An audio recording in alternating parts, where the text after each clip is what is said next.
Hello, this is Paul Sulentrop of Wichita State University Strategic Communications. You are listening to the Roundhouse podcast. Thank you very much for your time. We have John Wise with us. John is the Assistant Director of Track and Field and Cross Country. He joins the podcast to preview the American Athletic Conference Indoor Championships. It begins Friday in Birmingham, Alabama. This will be the first American indoor meet since 2020. So, John, set the scene for us. Describe the Crossplex in Birmingham. It's hosted NCAA championships. It's going to host again in March for the indoor, so you may have some athletes heading back there.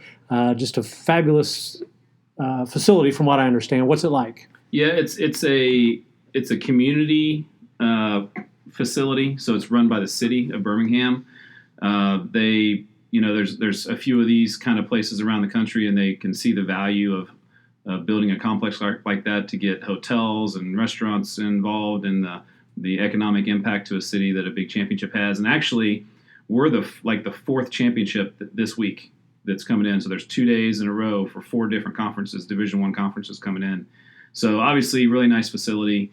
And it's been, since we go there every year, except for last year, you kind of get used to it. It's like when we were in the Missouri Valley, we went to Northern Iowa every year. And even though that was an opponent's facility, because we went every year, it almost felt like a home meet. You got used, where the hotels were, where the restaurants are, you go to the same place every year. It kind of helps.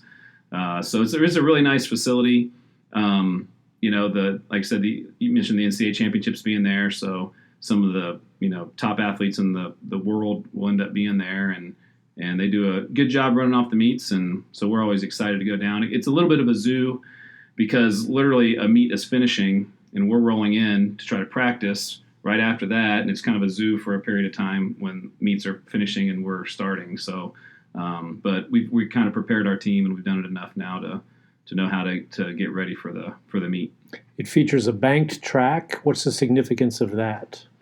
So the national meet is always on a banked track in Division I. And it helps you run faster compared to a flat track like we have in the Heskett Center. And that's kind of the universal international standard, is a 200-meter bank track. You see some more tracks now that are like 300 meters, so a bigger, that's called an oversized track.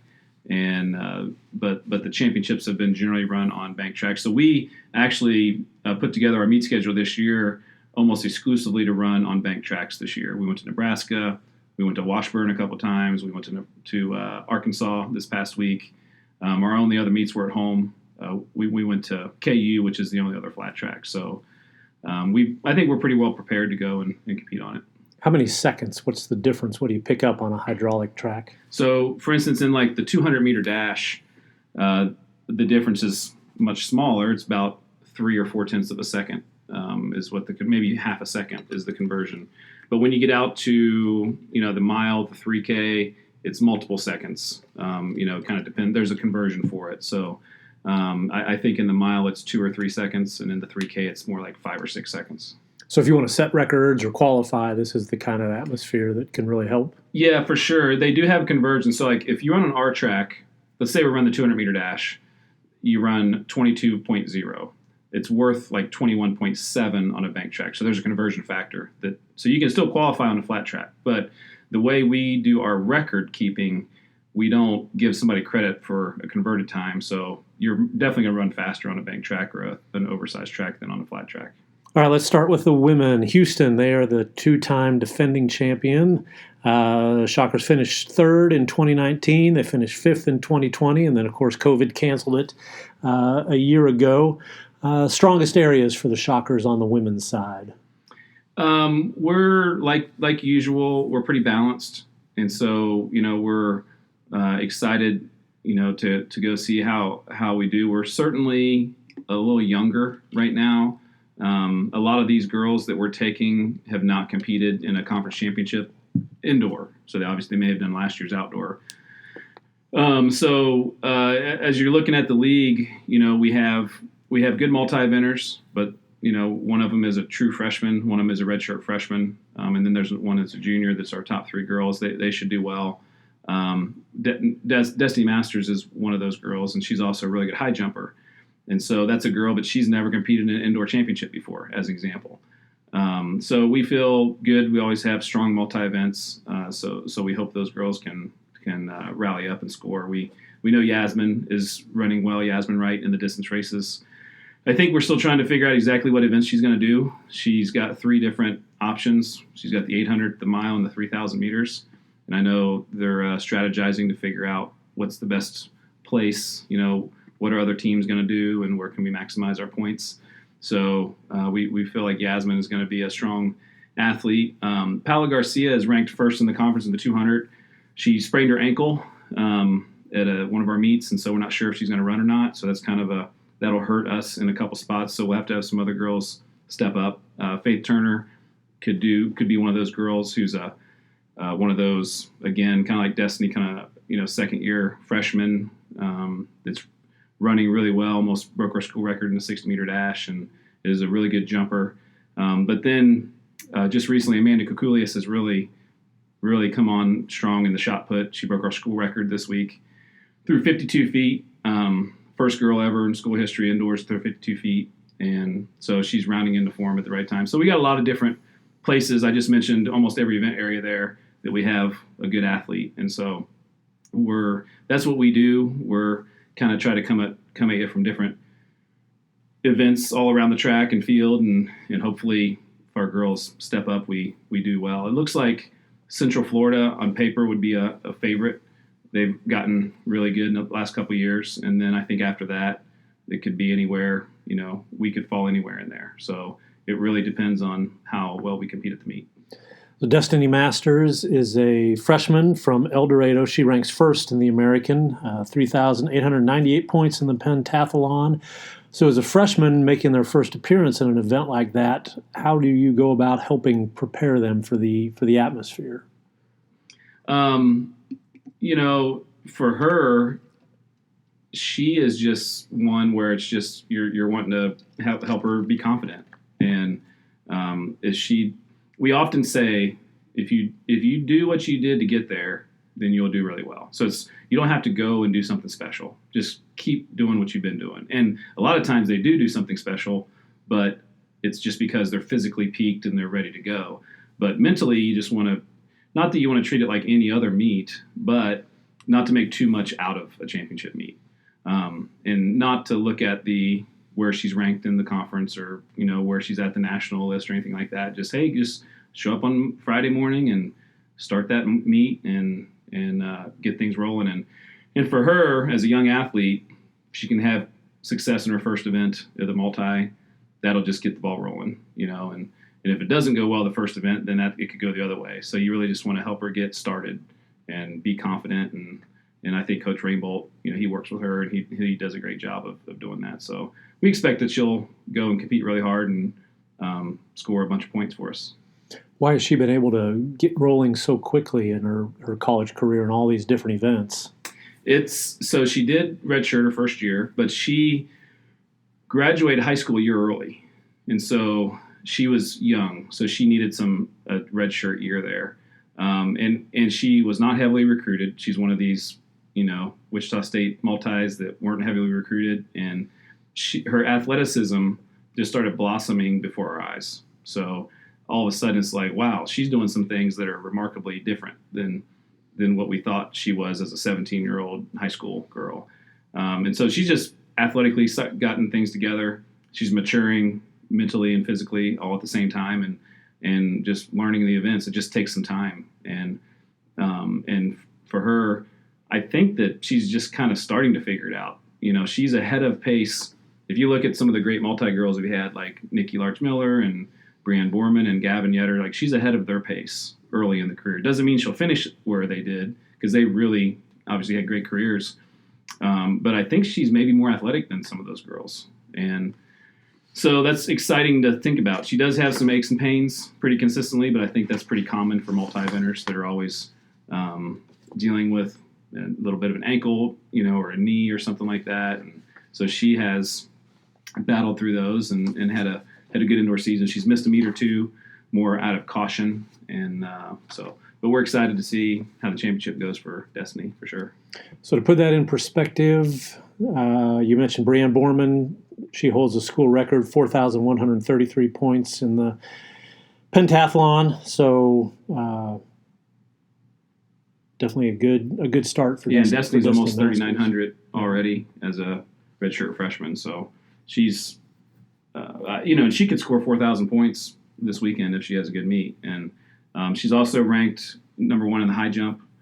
She doesn't have an ankle soreness, so that we'll have to see how she's feeling. But I know that if she feels good, she'll be we'll be confident she can win if she just is feeling good. So she's a really good, talented athlete that's just scratching the surface, I think. Is there a secret weapon on the women's team? Somebody who might, come from far down in the depth chart and maybe surprise and help score some points? I think we mentioned Faith Turner. She's ranked 9th in the long jump, and she's I think 7th in the 60, and she's also a really good triple jumper.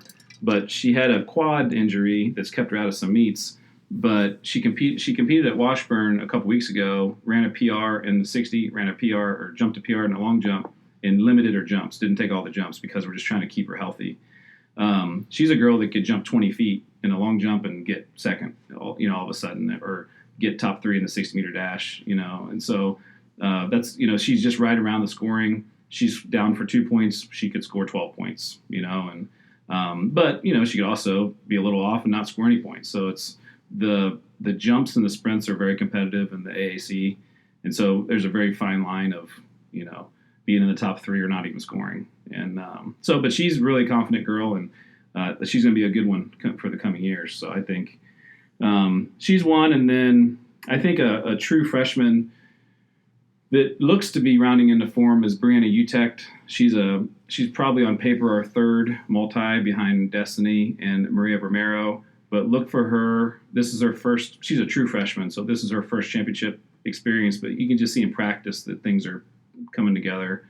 We put her on a 4x4 leg, and she ran a really fast leg a couple weeks ago. And so whether she's a girl that finishes high this meet, she'll be one to look out for in the coming years.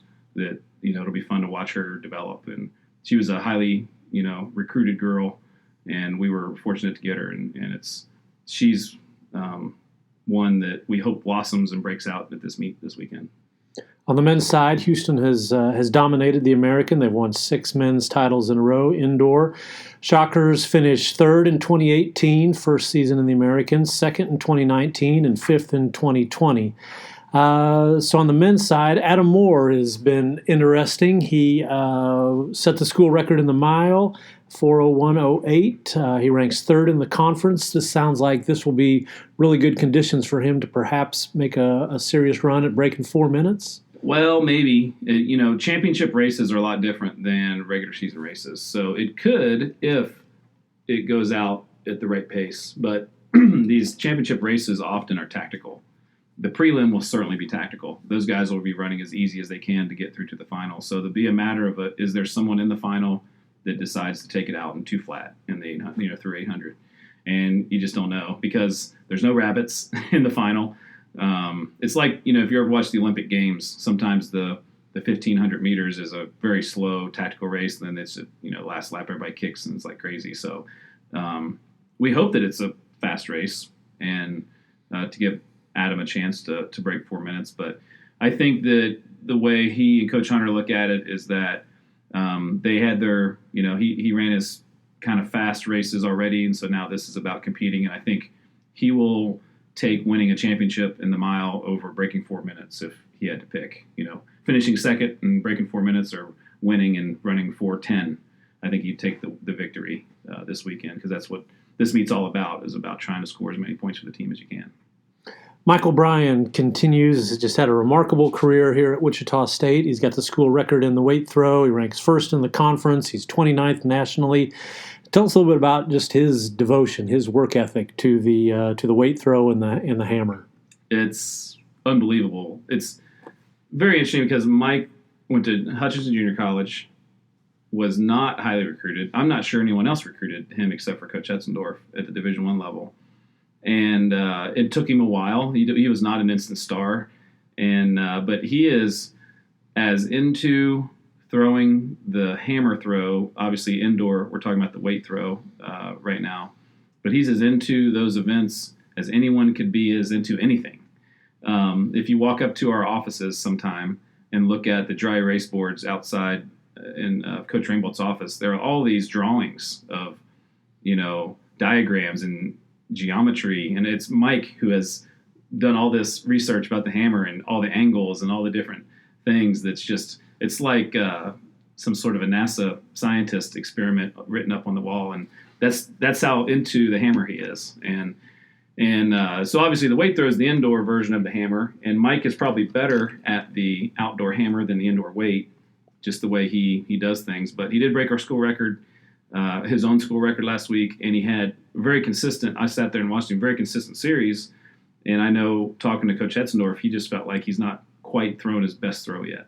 So he could throw at any moment a big throw and qualify to the national championships, which would be a heck of an accomplishment, considering he's probably better outdoor in the hammer throw. He made the nationals last year in the hammer throw and made the Olympic trials actually last year too. So yeah, he can talk about the hammer like, anybody would talk about the most complicated science experiment you can imagine. And it's fun, and he films himself doing just about anything. If it's ever a snowy day in Wichita, I think there's a good chance you would walk by the hammer ring and see him outdoor throwing in the snow. Just doesn't matter for him. He's going to get out there and get it done. Yeah, that's what I was going to bring up, because the heavy snow that we had, not the most recent one, a couple weeks ago, when they were closing schools and grocery stores were being raided for bread and milk and eggs. It was early in the morning, 9 o'clock, and he was out there in the snow and the ice, and he was throwing. So he's quite an interesting fellow. Yeah, he probably actually enjoys that. Like, when I say enjoys it, like, there's a certain, you get to a certain level where it's like you want as much of a challenge as possible, and he's going to embrace the difficult weather and that challenge. And this is our last year with Mike, so we're really, just taking it all in, enjoying his performances week in and week out.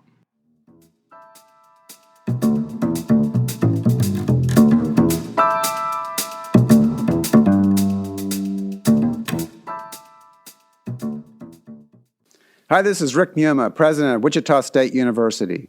Check out the latest episode of the Forward Together podcast. Each episode, I sit down with different guests from Shocker Nation to celebrate the vision and mission of Wichita State University. Listen wherever you get your podcasts.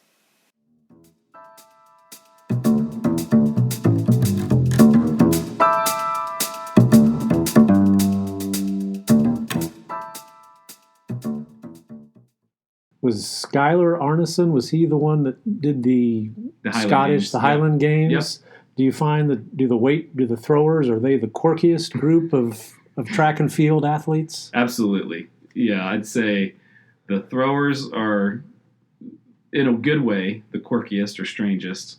The distance runners have their own kind of vibe going on, and then kind of the rest of the team is very similar. But yeah, the throwers, I think that part of it, it's kind of like the bullpen at a baseball team. Like, they got a lot of idle time. You get done throwing early, you got 6 hours of the track meet, you got to sit around. I think it ends up they have some of the more interesting conversations and just theories about everything you can imagine.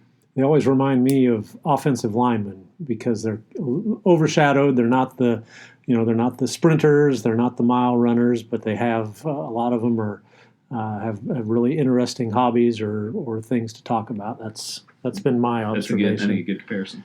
The Shockers finished second in men's cross country. How does that kind of success in the fall, how does that translate now to the indoor meet? Significant. Our distance runners are running really well, and we've got a kind of a deep group of guys that can all score from the 800 all the way up through the 5K. And one of the things that we'll be trying to figure out is, Tulsa won that cross country championship, and they have, they put most of their focus scholarship money, into the distance races, and they have guys that are really good in these distance races too. But how will they enter the meet? Will they put their guys in 2 or 3 events, or will they just focus on one event? Things like that. They've been kind of known to focus on more one event, and so if they do that, we're going to fill the gap. We're going to move up a lot in some of those areas, and so I think if we end up seeing the entries and Tulsa has a bunch of guys in the 5K and that's it, we're going to score a ton of points in the mile, the 3K, and it'll be exciting. It really help our team. Obviously, we're you mentioned Houston. They're a tough team to beat, especially indoor. The way our roster, we're more of an outdoor team. You have the javelin and things like that, the steeplechase, and so we are hoping. A second place finish we'd be really excited about getting a second place finish. But Cincinnati's really good, so we know they're going to be a tough team to beat. And Tulsa's much better. So depending on how they enter the meet, they have some firepower. And Tulsa is one of those programs. They're largely distance only. Yeah, they have they're trying to expand a little bit, but yeah, mostly distance. But, they've got so many good distance runners. If they load it up, they can score a lot of points. And probably not enough to challenge for second, but we're certainly aware of them. And I think Cincinnati will probably be the team we're battling with to try to at least be in the top two. Possible surprise secret weapon types for the men's side?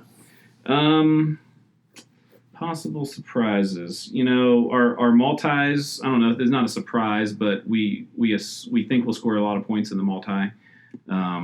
Tanner Brown is a guy who I think he's ranked first in the conference in the multi. He's also ranked high in the 60-meter dash. He's ranked pretty high in the high jump. He's a guy that's been often injured and not been able to compete at these championships. So I believe this is going to be his first conference championship. So we're looking for him to have a big meet. But we have some other multi guys in there too that can do multiple things, and we feel good about the multi. Can they score in multiple other events? That'll be the key. It's always a difficult thing.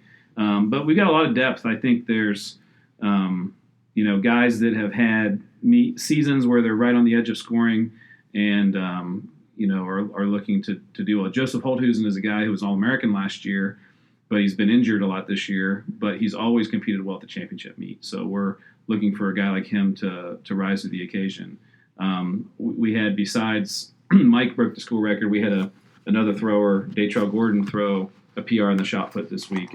And there's events like that if you catch it at the right time, then, you could end up being a guy ranked 8th and finish top 3 and make the difference in us being second or third. Dowdy Elazarig is a jumper, both long and triple. It could score really high in both events if he does well. So, we have probably a little deeper men's team than on the women's team and a little more experienced men's team than on the women's team. So we expect that our men are going to compete really well. They're excited for the challenge. They, love competing against Houston. We know that outdoor we're so much better, so that if we can challenge indoor to be somewhat close to them, we know outdoor we're just going to gain so many points that, and we've been so close to them outdoor the last couple times that our guys are just chomping at the bit to get over the hump. Tanner Brown is indeed first in the conference in the heptathlon, 5,392 points. You also have Hudson Bailey, Colby Castor, Jack Mull, Nathan Van, Davis, is it Dubert? Yeah. All ranked pretty highly in the conference standings. So nobody is sure exactly what the makeup of the American will look like going forward. You have the schools, Cincinnati, Houston, UCF, that are moving to the Big 12 at some point, and then 6 new ones coming in. And that poses some problems for track that seem to be unique. I guess there are probably other sports at Wichita State that would say they, really matters a lot. But it's kind of interesting for the track and field program. How do you guys think about the potential change in conference membership, whether that's this year or 2 years or more down the line? I think that it affects us differently than almost every other sport, because if you're a baseball team or a basketball team or softball, volleyball, you're basically trying to build a team to win a game. And so you're trying to, have a strategy, offensive strategy, defensive strategy to win a game against an opponent. In track, you're obviously trying to get better. Everybody's trying to get better. But the difference is that when you have more teams come in and the strengths of the events change, that in recruiting, the strategy becomes unique. Because, as an example, Houston, if anybody's listening that doesn't know, one of, if not the best sprint group in the entire country on the men's side. Last year at the Outdoor Championship, they scored 7 of the top 8 finishes in the 100-meter dash, and we actually had the other one, Jaleel Montgomery, who was a freshman. Well, let's say they left our conference. You take out the top 7 guys, and Jaleel Montgomery, who was now barely making the final is now the first place guy in the conference. He's way more valuable than he was when Houston was in the conference. And that's an example that he's the same kind of an athlete, but his value changes. And all through, there's 21 events in track and field. The values go up and down depending on who comes in and who leaves the league and what teams are strong at. Some schools focus on distance races. Some schools focus on sprints. Some are like us that might have a balanced team. And so it's really hard to know. We kind of know what the schools coming in have, and we kind of know what the schools in our conference have, but we don't know when those things are going to change, if it's next year or 3 years from now, or will there be a year where there's a mega conference and there's 18 teams in the league or something, crazy.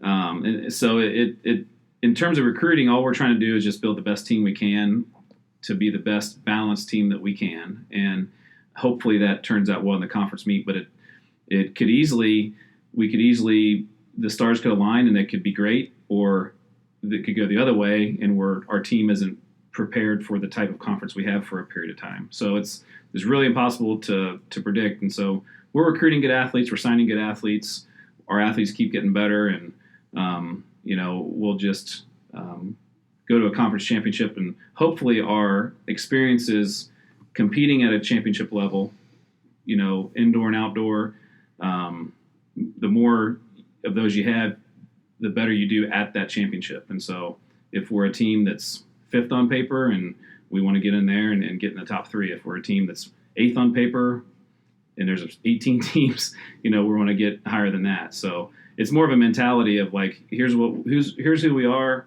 Let's battle the best we can. First is better than second. Second is better than third. Third is better than fourth in your end event and in the team standings. So it makes for difficult trying to figure out as a recruiting coordinator where to put our resources. But generally, we're just trying to get each athlete to be the best they can and keep signing good athletes. So it's not an easy. That was not a good answer in terms of very clear of what we're doing, because we still aren't quite sure what we're doing in that way. So signing good athletes and just trying to be the best team overall we can and be ready for whatever happens in our league. So to continue the Houston example then, if Houston's in your conference, it's going to be really difficult to score points in the sprints. So you may say, we want sprinters and we want really good sprinters, but maybe we don't want a whole bunch of really good sprinters. So we're going to put our resources in the javelin or the throws or the hurdles, where we may have more opportunities for success. Is that the way you think about it? Correct. And different than basketball and volleyball, track and field is largely partial scholarships. So that sprinter who was on a smaller scholarship and not able to score very many points when Houston was in the league might be on a bigger scholarship, or we might need to put some resources into guys like that. And then it goes the other way. So that all of a sudden, maybe the decathlon in the American Conference, the decathlon is not very strong. Well, if these other schools come in with a bunch of decathletes, then that changes that the other direction. It becomes a stronger event. So, but it's so hard to predict what teams are going to look like in 3 years from now, or, So the other part of that is COVID. Everybody has this extra eligibility, and we're still dealing with that. So there's so many factors that we're trying to juggle at one time to figure out how to build a team. But yeah, it does affect it. And if Central Florida, Cincinnati, and Houston, those are 3 of the top teams on the women. Central Florida doesn't have a men's team, but Cincinnati and Houston are the top teams on the men's besides us. So we feel like we're going to be one of the top teams no matter what. But we want to do everything we can to make sure we're at the top no matter what happens whenever teams do move. So you've become pretty well known for Travel with a Wise Guy, your YouTube video series, traveling around a lot of places, but I guess most notably for this audience around Kansas, small towns, ghost towns, Kansas, Oklahoma, back into your home territory of Ohio. Give us the update on Travel with a Wise Guy. Start with how can people find it? It's on YouTube. You can just type in Travel with a Wise Guy. I've got, if you're follow me on social media at all, I try to post whenever I post a video. I do one a week. It's been a fun hobby. I'm not married, don't have kids, so that's kind of my baby, I guess, right now, growing it, watching it grow. And it's pretty interesting, the amount of people I've met and the amount of people that are interested in the things I post about, mostly it's about small towns and rural areas, because that's kind of where I grew up, and it's just been a lot of fun. I have, because of like we're in the middle of track season, I can't take time to film stuff, and so I'll, over Christmas, for example, I did a bunch of filming just driving back and forth to Ohio for Christmas. So I've got videos for months that I'll release because I'm not able to get out and film anything right now. So people often will message me, like I'm going to put I think a video this week up from Arizona that I filmed last summer, and they'll go, well, how did you go to Arizona this week? And I'm like, well, I didn't go. I went last July, and I had the videos in my phone for 8 months. And they go, oh, okay, I thought that this is like every week. This is where you go every week. And I was like, no. So you got to kind of plan if you're going to do it, regularly. But it's been fun. I enjoy doing it. And certainly in the off season, I get a little bit of free time. And so, yeah, I did one of the Kansas Flint Hills recently that people seem to like. And anytime I put something from Kansas up, it's going to get a lot of people to watch. And so it's always fun. Kansas has a lot of small communities, and it's fun learning about the state of Kansas for sure for me. I'm into history, and so I've got some ideas of some ones coming up that I'd like to do this summer, and certainly some Wichita and Kansas themed ideas. And you went to a film festival over this summer. Am I remembering that correctly? Yeah, one of my films got nominated and shown in Emporia. Which one was that? It was called the No Coast Film Festival, and it was a film festival for short films. 30 minutes or less, and so it was a film that was the smallest towns in Kansas.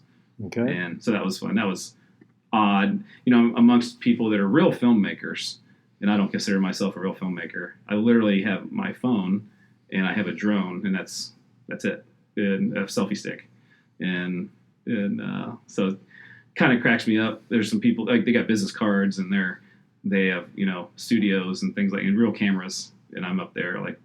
A goofball with my iPhone.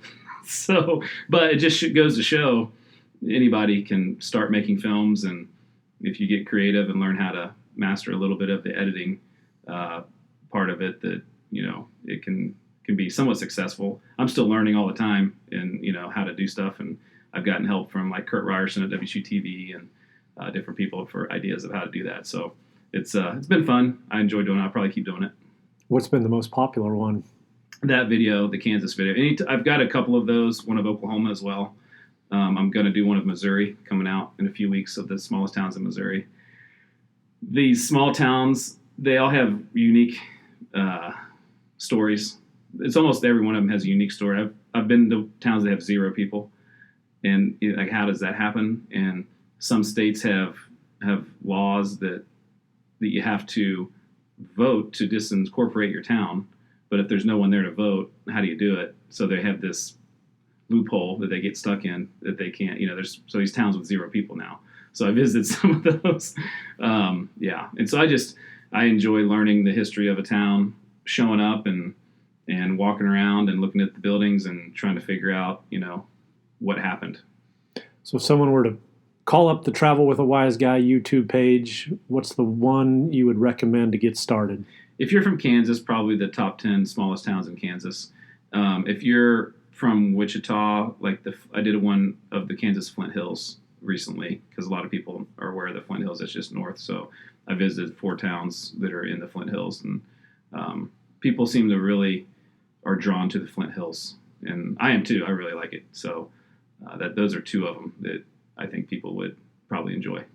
People seem to be drawn to Joyland. Do you get a lot of comments on your Joyland video? I do, actually. That's probably, if you're a Wichita person, there's a Joyland video. Certainly a little older crowd. The younger people don't even know what that is. And so, mostly very, very positive. Very positive comments about that one. And then there was also one about the Wichita State plane crash that a lot of people enjoyed. I hiked up to the plane crash site in Colorado, and so there's a few of them there. If you're from Wichita, that I think you'll like, and some of those are difficult to make. You want to be very respectful. You want to be understanding of the history of whether it's an amusement park or the plane crash, trying to tell that story appropriately, and sensitively. So so far I've been mostly positive. There every once in a while somebody will, not like it, but you can't make everybody happy, I guess.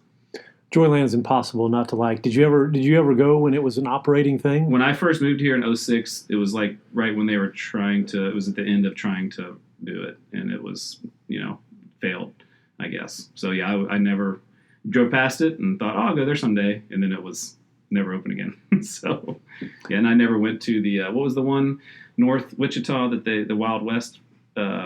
What was that one? Yes, Wild West World. I'm not sure. I never went to that one either. That's a small number of people. I think that was open for a month or not much more than that. I have some blue Stay Crisp potato chip tokens that you used to get when I was a youngster, that you would get the tokens and then they were good for admission to Joyland or something like that. Nice. So I'll bring those by. You can add those to your to your collection.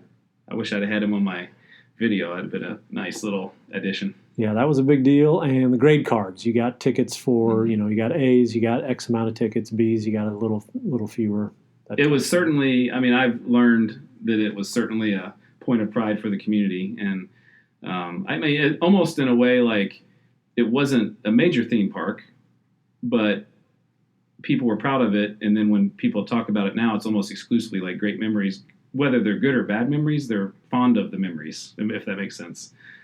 So certainly wouldn't want to pick on Joyland. People would be upset if you picked on Joyland, that it wasn't like a major park or something like that. Kind of one of those things where you can make fun of it, but if somebody else makes fun of it, you're going to be in trouble. So right. Well, Joyland certainly had its quirks. The roller coaster, I think, carries the place. I think that was a legitimate roller coaster. If you were a roller coaster aficionado, you would appreciate the old wooden roller coaster at Joyland. It's sad because when I went, there was just the wood. It was torn down. It was just sitting on the ground, and it's sad, but it's the way things go. But sometimes you might have a chair from old Henry Levitt Arena and think back about to the days, but obviously you got to move on. And Koch Arena is a beautiful, fantastic place to watch a basketball game now. Things change. All right, Travel with a Wise Guy. You can check that out on YouTube. John, thank you very much for your time, and have a safe trip to Birmingham, Alabama. Thank you very much. Go Shocks.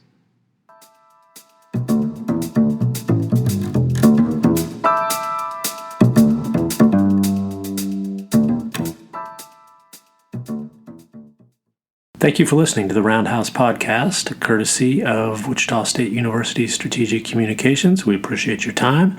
We encourage you to rate, review, subscribe wherever you get your podcasts, such as on iTunes or Google Play. You can find more Roundhouse content at GoShockers.com. Thank you for listening.